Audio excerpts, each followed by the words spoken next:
नमस्कार, मैं हूं प्रमोद और आप देखना शुरू कर चुके हैं दी सड़कनामा.com। इस वक्त मैं मौजूद हूं सिरसा में और सिरसा के एवी इंटरनेशनल स्कूल में हूं मैं। और मेरा आना यहां इसलिए हुआ है कि यहां चूँकि नई शिक्षा नीति जो लागू की गई है उसी हिसाब से यहां पे स्कूल में गणित ज्ञानम, आपको दिखा रहा हूं तस्वीरें मोबाइल स्क्रीन पे आप देख रहे हैं कि द मैथमेटिकल पार्क यहाँ पे बनाया गया है स्कूल में। और ये बिल्कुल नया कंसेप्ट है। चूँकि खेल खेल में शिक्षा, कम शब्दों में इसको कहा जा सकता है कि हालांकि मैथ है एक टिपिकल ये कहूँगा कि सब्जेक्ट माना जाता है और एक फोबिया भी रहता है स्टूडेंट्स में कि मैथ और साइंस को लेकर के। तो यहाँ पे इस स्कूल में दोनों अलग अलग जो है पार्क बनाए गए हैं, मैथमेटिकल पार्क और दूसरा साइंस को लेकर के। हमारे साथ इस वक्त स्कूल की मैथमेटिक्स की HOD हैं मैडम आशिमा। मैडम बहुत बहुत स्वागत है आपका। नमस्कार सर, थैंक यू सर। एक हमारा न्यू इन्वेंशन है, जैसे कि आप जानते हैं कि बच्चे मैथ्स को लेके काफ़ी डरते हैं, तो हमने उस डर को ख़त्म करने की कोशिश की है। और हमारी जो एजुकेशन पॉलिसी है जो कि ये कहती है कि हमने प्रैक्टिकल नॉलेज देनी है, बच्चों को प्रैक्टिकल अप्रोच करना है, लर्निंग बाय डूइंग, ताकि बच्चे उसमें खुशी महसूस करें करते हुए। तो वो हमने कोशिश करी है सर। तो एक हमारा ये न्यू वेंचर है जिसको हमने एक सिंपल सा आइडिया दिया था, तो हमारे principal ma'am and management they are giving approach to fulfil it. Sir हमने मैथ्स का नेम रखा है गणित ज्ञानम। तो हमने गणित को जानना है कि कैसे है और कैसे हम खेल खेल में उसको सीख सकते हैं, उसके बारे में। सर आपने पार्क तो बहुत विजिट किए होंगे, तो ये हमारा एक अनोखा पार्क है, मैथ्स पार्क। इसको हम लोग कोशिश कर रहे हैं बच्चों को अप्रोच करने की। बच्चे अच्छे से अच्छे हमारे नेशन बिल्डर्स होते हैं, वो विकास करें ताकि हम उनको अच्छी चीज़ें बता सकें, समझा सकें। हाँ जी। क्योंकि गणित ये कहा जाता है कि एक टिपिकल, तो मैंने पहले ही शब्द यूज कर लिया कि बच्चे सोचते हैं कि जिसको मैथ नहीं आया तो उसको फिर क्या आया। और दूसरा ये कि मैथ का एक अपने आप में पॉजिटिव पॉइंट यही है कि जो उसका पर्सन ठीक होता है या जो सवाल ठीक होता है उसके नंबर पूरे के पूरे मिल जाते हैं। Sir actually mathematics is a की टू द अदर सब्जेक्ट्स। ये एक की है जो कि सारे सब्जेक्ट्स के लिए ओपन होती है। और मेरे ख्याल से अगर हम इसको अच्छे से कर लेंगे, ये इतना टफ नहीं है सर। बच्चों को लगता है कि टफ है, बट जब हम इसको सीखेंगे ध्यान से और अच्छे नंबर भी लेंगे और अदर सब्जेक्ट्स के साथ भी जाएंगे। सर एक चीज़ आती है कि अगर हम सुनते हैं तो हम भूल जाते हैं, देखते हैं तो थोड़ा बहुत याद रहता है, जब हम करते हैं तो हम टोटली अंडरस्टैंड करते हैं। तो मैथ्स की पॉलिसी वही रहती है। हाँ जी सर। तो दिखाएंगे कुछ कि हमारे प्रोजेक्ट्स हैं हमने बच्चों के लिए बनाए हैं, that help a student to improve their studies. She is Meenu ma'am and she is inform you about this. Sir ये हमारा सेंटर ऑफ अट्रैक्शन है, जो आपको दिख ही रहा होगा कितना कलरफुल है। आइसोहेड्रन कंपोजिशन, आइसोहेड्रन ग्रीक वर्ड है जिसका मीनिंग होता है सॉलिड। ये सॉलिड का कंपोजिशन है जो अर्लियर क्लासेस से लेकर हमारे +2 तक बच्चों को पहले रिकॉग्नाइज करना, फिर एरिया फाइंड करना, फिर 3D में यूज़ करना, इसका यूज़ है। तो इससे बच्चे हैं वो क्या सीखेंगे अगर सही मायने में? सर जैसे आपने इसको प्रॉपर ट्रायंगल तरीके से लगाया हुआ है, क्या सर ये पिरामिड वे है, बड़े से ऊपर जा रहा है पर पिरामिड वे है। और इससे बच्चे पहले तो ये सीखते हैं ट्रायंगल और कोन में क्या फ़र्क है। ट्रायंगल एक 2 डायमेंशनल है जिसमें हाइट नहीं होती है। जब भी कभी 2 डायमेंशनल को हाइट मिल जाती है वो क्या है 3 डायमेंशनल हो जाता है, लेंथ ब्रेथ एंड हाइट। इसे पहले तो अर्लियर क्लासेस में सिर्फ ये रिकॉग्नाइजेशन सीखते हैं, ये क्यूबॉइड है, ये क्यूब है, ये सिलेंडर है। फिर उसके बाद सरफेस एरिया, वॉल्यूम, ये सब यानी कि सीख पाते हैं। हाँ जी धन्यवाद। तो दूसरे प्रोजेक्ट की तरफ भी हम आपको ले चलेंगे और मैडम से बातचीत। मैडम इस प्रोजेक्ट के बारे में क्या कहेंगे, ये क्या है? सर ये पाई है हमारी, जो हम बहुत बार हर एक क्वेश्चन में वैल्यूज़ निकालने में यूज़ करते हैं। तो हमारे मैम बताएंगे कि हु इन्वेंटेड इट, हमारे इंडिया में कौन लाया, ठीक है। और इसका एक टॉपिक रहता है कि ये रैशनल है कि इररेशनल है, ठीक है। और इनका कहाँ पे हमने इसको इनिशिएटिव स्टार्ट किया, ये मैम आपको एक्सप्लेन करेंगे। मीनू मैम। सर सबसे पहले मैंने ये सर्कुलर टेबल रखी है ये बताने के लिए कि पाई का यूज़ जो है सर्कुलर सरफेस या सर्कुलर पाथ को निकालने के लिए यूज़ होता है। सबसे पहले पाई है क्या? पाई जो है सरकमफ्रेंस ऑफ सर्कल और डायमीटर ऑफ सर्कल का जो है रेशो है। अब पाई रेशो में है तो आप सोचोगे कि ये P/Q की फॉर्म में लिखी जाती है। P/Q की फॉर्म मैंने कि ये रैशनल है, बट ये क्या है अप्रोक्सीमेट वैल्यू है। इनफैक्ट पाई जो है इरेशनल है, इसको पहले अर्लियर टाइम में आर्किमिडीज ने जो है इन्वेंट किया था और इंडिया में आर्यभट्टा ने, और श्रीनिवासन रामानुजन ने इसकी 30 प्लेसेस तक, डेसिमल प्लेसेस तक इसकी वैल्यू निकाली थी।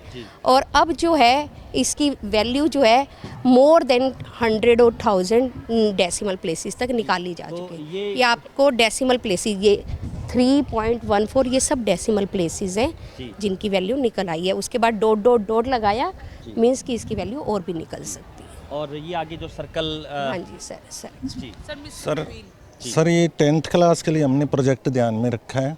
ये 10th के जैसे टेंजेंट ऑफ सर्कल है, हमारे टॉपिक आता है एक 10th क्लास में जी कि इसमें हम सर्कल में बताते हैं कि ये कलेक्शन ऑफ पॉइंट है जी और बाहरी ये एक पॉइंट है। इस पॉइंट से अगर इस कलेक्शन में किसी भी एक पॉइंट पे अगर हम 2 टेंजेंट लाइन ड्रा करें इस तरह, तो ये दोनों जो है उस पॉइंट से इस पॉइंट तक इक्वल होगी।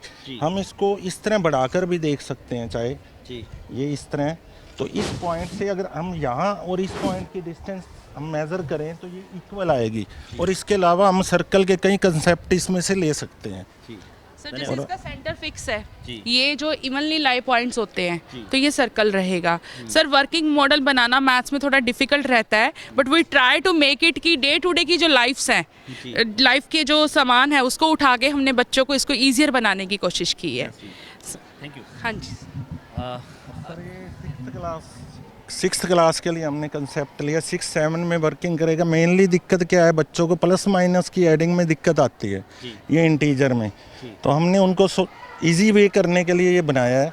जैसे मान लो अगर हम 3 में अगर -3 में अगर 2 प्लस करें तो ये हमने उसके रिजल्ट दिए हैं। अगर हमने 3 में ये देखो, ये हमने डायगनली इसको लिखा -3 + 2 इक्वल टू क्या होगा -1। तो इस तरह इंटरेस्टिंग रिजल्ट आएगा, तो बच्चा इससे ध्यान भी कर पाएगा कि इस तरह रखकर रिजल्ट एकदम सही आ रहा है। अगर हम देखो इधर से +1 है और -2 है, तो ये लगाएंगे +1 -2 -1 होता है, तो ये बिल्कुल -1 पे आएगा। तो इस तरह डायगनली करके हम सभी आंसर फाइंड कर सकते हैं। कि हमने अपने मैथ्स को इंजॉयबल बनाना है, बच्चों को टेंशन फ्री रखना है, उसका फोबिया ख़त्म करना है बच्चों को। So we are trying to do this. Sir next our student, she will explain. जी क्या नाम है आपका? My name is Parneet. I am from class 11 science and today I am here in front of you to represent a topic named super hexagon. Generally students find it very difficult to learn all the trigonometric ratios. So the purpose to make this super hexagon was that only, so that the students can learn all the trigonometric ratios in an easier way. So we'll start with and see that sin theta and cosecant theta are reciprocals of each other. So their product gives us 1. Similarly, cos theta and secant theta are reciprocals of each other, so their product also gives us 1.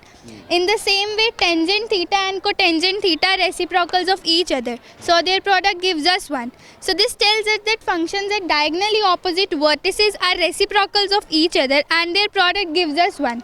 After that, we'll see that sin theta and cos theta are on consecutive ribs. That's why the sum of their squares gives us 1. In same way, tangent theta and secant theta are not on consecutive ribs. So modulus of difference of their squares gives us 1. Similarly, cosecant theta and cotangent theta are also not on consecutive ribs. That's why the modulus of difference of their squares gives us 1. After that, when we divide sin theta by cos theta, it results in tan theta. And when cos theta is divided by sin theta, it results in cotangent theta. In same way, when cos theta is divided by tangent theta, it results in cosecant theta, and when sin theta is divided by cotangent theta, it results in secant theta. इस project से ना मतलब 10th 2 + 2 तक हम सभी identity जो trigonometry से related होती है वो लर्न कर सकते हैं। वैसे बच्चों को दिक्कत आती है इस तरह याद करने में, लेकिन अब ये बड़ा इजी पैटर्न हो गया इससे ट्रिग्नोमेट्री से आसानी से सीख पाते हैं। आसानी से सीख पाते हैं। धन्यवाद। ये सर्कल सर जी ये हमारे को 6th क्लास से शुरू हो जाता है कि सर्कल क्या है, सर्कल के अंदर कोड क्या है, रेडियस क्या है, डायामीटर क्या है। तो ये हमने 6 ही सर्कल लगाए हैं। इससे हम सारा सेगमेंट क्या है, सेक्टर क्या है, minor segment, minor sector, major sector, और ये भी हमारी थ्योरम्स को प्रूव के लिए बताया गया है, ताकि बच्चे यहाँ से देख के ही थ्योरम को समझ जाएं। और ये हमारा एंगल मैन है। जी, एंगल मैन में हमने सारे एंगल एक्सप्लेन करने शुरू किए हैं। जैसे सबसे पहले एक्यूट एंगल। एक्यूट मैंने जैसे नाम से ही पता है कि छोटा, जो एंगल 90 से छोटा है वो एक्यूट है। फिर जब 90 पे आ जाता है राइट एंगल हो जाता है, जब 90 से बड़ा हो जाता है तो वो ऑब्ट्यूज हो जाता है, और जब बिल्कुल ही अपोजिट साइड्स पे पहुंच जाता है तो वो स्ट्रेट एंगल, और उसके बाद जो है स्ट्रेट से बड़ा होके रिफ्लेक्स, और एक टाइम आता है वो चक्कर पूरा हो जाता है तो कंप्लीट एंगल बन जाता है। ये बच्चे देखते ही समझ जाएंगे कि कौन सा एक्यूट एंगल है, कौन सा रिफ्लेक्स एंगल है, या कौन सा स्ट्रेट एंगल है। यहाँ से आर्क से 1 मिनट में बच्चों को क्लियर हो रहा है। तो बच्चों को यहाँ पे प्रॉपर तरीके से बताया जाता है उनको यहाँ पे जब क्लासेज होती है, या सर हम बच्चों को यहाँ विज़िट कराते हैं और बच्चों को खुद ऐसे पॉइंट आउट करके बताते हैं। फिर उसके बाद उनको एक जो है असाइनमेंट दिया जाता है जिसे वो फिल करती हैं, हमें उनकी प्रोग्रेस का पता प्रैक्टिकली तौर पे यस सर। धन्यवाद। लाइंस एंड एंगल्स जी, हाँ जी सर, ये पैरेलल लाइन के कंसेप्ट को बताता है हमारे।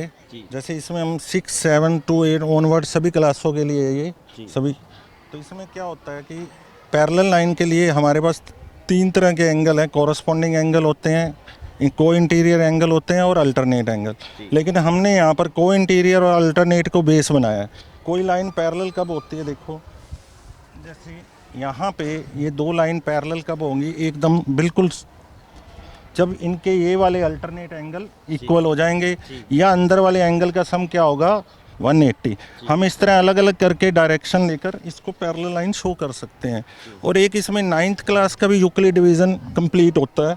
उसमें क्या होगा कि अगर 2 इंटीरियर एंगल का सम अगर 180 से लेस होगा तो ये कहीं ना कहीं इस पॉइंट पे मैच करेगी, यानी लाइन जो दोनों हैं वो इंटरसेक्ट करेंगी इस तरह। और अगर इनका सम 180 से ज़्यादा होगा तो ये लाइन कभी मीट नहीं करेंगी। तो ये इस कंसेप्ट पे बेस्ड है ये प्रोजेक्ट। सर हमारे मैथमेटिशियन थे यूक्लिड्स, तो ये उन्होंने अपना रिजल्ट दिया था, उसको हमने ट्राई किया है कि हम उसको पैरेलल लाइन और नॉन पैरेलल लाइंस का कॉन्सेप्ट शो कर सके। सर नेक्स्ट हमारी स्टूडेंट आपको एक्सप्लेन करेंगे अबाउट द कोऑर्डिनेट ज्योमेट्री। क्या नाम है? Good morning, sir. I am Disha from 11th Science. Today I am in front of you to present a topic coordinate geometry. So let us consider 2 axes. This is horizontal axis which is known as x-axis, and this is vertical axis which is known as y-axis. The point of intersection is known as origin. When these 2 axes meet, they form 4 quadrants. First quadrant, second quadrant, third quadrant and fourth quadrant. X-axis possesses positive values right side of the origin and negative values left side of the origin, whereas y-axis possesses positive values above the origin and negative values below the origin.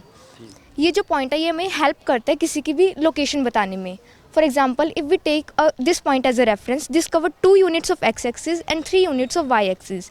इस point को हम coordinate भी बोलते हैं, और इस whole system को coordinate system which was given by the great mathematician René Descartes, and that was named after him Cartesian coordinate system. As we know that this system is used in geometry, so it is also known as coordinate geometry, which was the title. Thank you, sir. धन्यवाद। Sir like fun करने के लिए कि enjoy रहे, ये हमने एक बच्चों के ही खेलने का सामान है, मैग्नेट है, स्ट्राइकर है जो हम कैरम बोर्ड खेलते हैं, उसकी हेल्प से किया ताकि बच्चों की जो है वो फन में खेल जाए, सीख जाए, यानी कि चिपक जाता है। हाँ जी सर इसी तरह से ये बनाई गई है। यहाँ पे ये लोकेशन दे देगा sir, all are made it by that. किस तरह से उसको ईजियर बनाने के लिए, इंजॉय करने के लिए कि वो एक खेल के साथ सीख जाएं, ठीक है। तो that help us the student, ताकि बच्चों का सामान उठा के, मैंने पहले भी बोला कि उसी को ही हम यूज़ करने की कोशिश कर रहे हैं ताकि हम अपने जो हमारा मोटिव है, जो आइडिया हमें दिया गया है, हम उसको फुलफिल कर सके।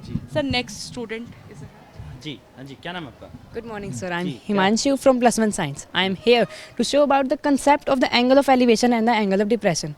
Angle of elevation वो जो कि हम नीचे से अगर कोई एक लड़का ऊपर बिल्डिंग की हाइट पे या उस टावर के टॉप पे देखना चाहता है, तो जो एंगल वो अपनी आई साइट से जो बना रहा है, उस एंगल के द्वारा हम बिल्डिंग की हाइट और उस पर्सन की बिल्डिंग से डिस्टेंस हम नाप सकते हैं। एक इंस्ट्रूमेंट है जिनको हम थियोरियोलाइट कहते हैं, जिससे हम एंगल्स को नाप सकते हैं। और एक एंगल ऑफ डिप्रेशन है जो कि हम टॉप से बॉटम की साइड करते हैं। जो ये लाइन ऑफ साइट दिख रही है, ये जो एंगल बनाया जाता है, इसको हम एंगल ऑफ डिप्रेशन कहते हैं। हाँ जी, धन्यवाद जी। सर ये पाइथागोरस थ्योरम का प्रूफ है।